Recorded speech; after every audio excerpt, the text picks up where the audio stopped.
Dateline, December 2nd, 1804. Napoleon Bonaparte has been crowned Emperor Napoleon I of France, creating the country's first official empire. 5 years into his tenure as first consul, a position he created after overthrowing the post-revolution Directory and establishing the Constitution of Year 8, the coronation of the little corporal as emperor cements his elevation to supreme ruler of France. Born in Corsica, a large island just west of Italy, in 1769, Napoleon was sent to France for his education in a military academy where he trained to become an artillery officer. Napoleon's meteoric rise to power began with the outbreak of the French Revolution and the chaos it brought to France, as well as the subsequent wars with Austria and Britain. He led a successful siege against the British in Toulon, and by the age of 24 was promoted to brigadier general in charge of artillery in France's Army of Italy. Over the next few years, he enjoyed more military triumphs, all while managing to stay out of the way of the insatiable hunger of the revolutionary guillotine, who consumed so many of his peers. By the middle of 1796, Napoleon had commanded the French forces to a number of decisive victories, and was put in charge of the entire army of Italy. Once in command, he immediately went on the offensive and scored 4 more successful battles against the armies of Sardinia and Austria. By the beginning of 1797, Napoleon's crack army had kicked the Austrians out of Italy completely, and when he marched on Vienna, forced the city's surrender, ending 1,100 years of independence. Rich from the Italian campaign and with Austria defeated, Bonaparte sent General Pierre Augereau to Paris to lead a coup d'etat and purge the royalist government on September 4th, 1797, before returning himself in December as a hero.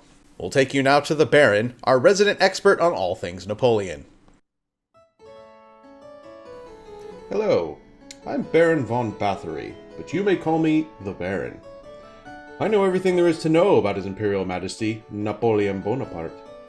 For example, did you know he had beautiful hands? Napoleon's valet Louis-Étienne Saint-Denis thought Napoleon's hands were of the most perfect model. Quote, they resembled the beautiful hands of a woman, end quote. Unfortunately, those beautiful hands didn't give the emperor the gift of good handwriting. Napoleon had terrible handwriting, and one of Napoleon's companions reported that his handwriting actually formed hieroglyphics. He often could not decipher it himself. In fact, he observed that formerly he was frequently in the habit of writing only half or 3/4 of each word, and running them into each other, so that no person, except one accustomed to his manner of writing, could read it. The emperor also had a lot of strange quirks. For example, he didn't like women to wear black under any circumstances.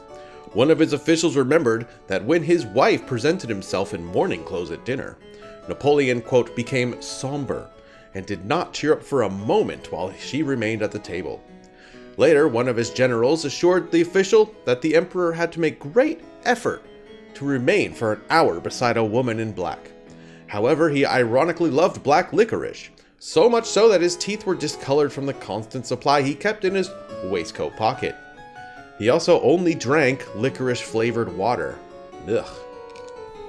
He was superstitious, cheated at cards, and loved to pinch people. Napoleon Bonaparte was truly a uniquely quirky character that history shall never forget. Back to you, Yank.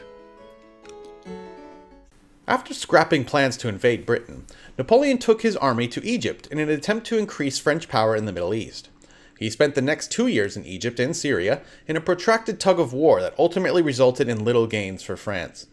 Upon hearing that France had suffered a series of defeats in the War of the Second Coalition, he took advantage of the temporary departure of British ships from French coastal ports on the 24th of August 1799 and set sail for France, despite the fact that he had received no explicit orders from the impotent Directory government in Paris.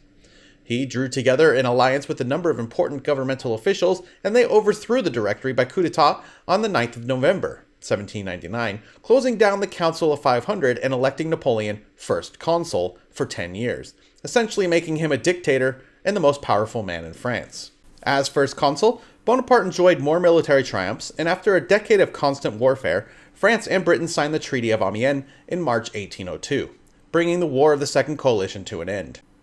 During the consulate, Napoleon faced several royalist and Jacobin assassination plots, so to expand his power, Napoleon used these assassination plots to justify the creation of an imperial system based on the Roman model.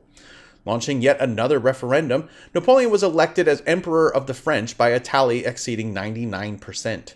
Napoleon's coronation took place on the 2nd of December 1804. Two separate crowns were brought for the ceremony, a golden laurel wreath, recalling the Roman Empire, and a replica of Charlemagne's crown.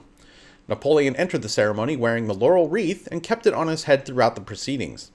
For the official coronation, he received the crown from Pope Pius VII, raised it over his own head, symbolizing that he was becoming emperor based on his own merits and the will of the people, not because of some religious consecration, but never placed it on top because he was already wearing the golden wreath. Instead, he placed the crown on his wife Josephine's head. It remains to be seen how long this first French Empire will last, as storm clouds of yet another war are already brewing over Europe. Britain has already broken the Treaty of Amiens, and while Napoleon was being crowned, another coalition to oppose him was forming.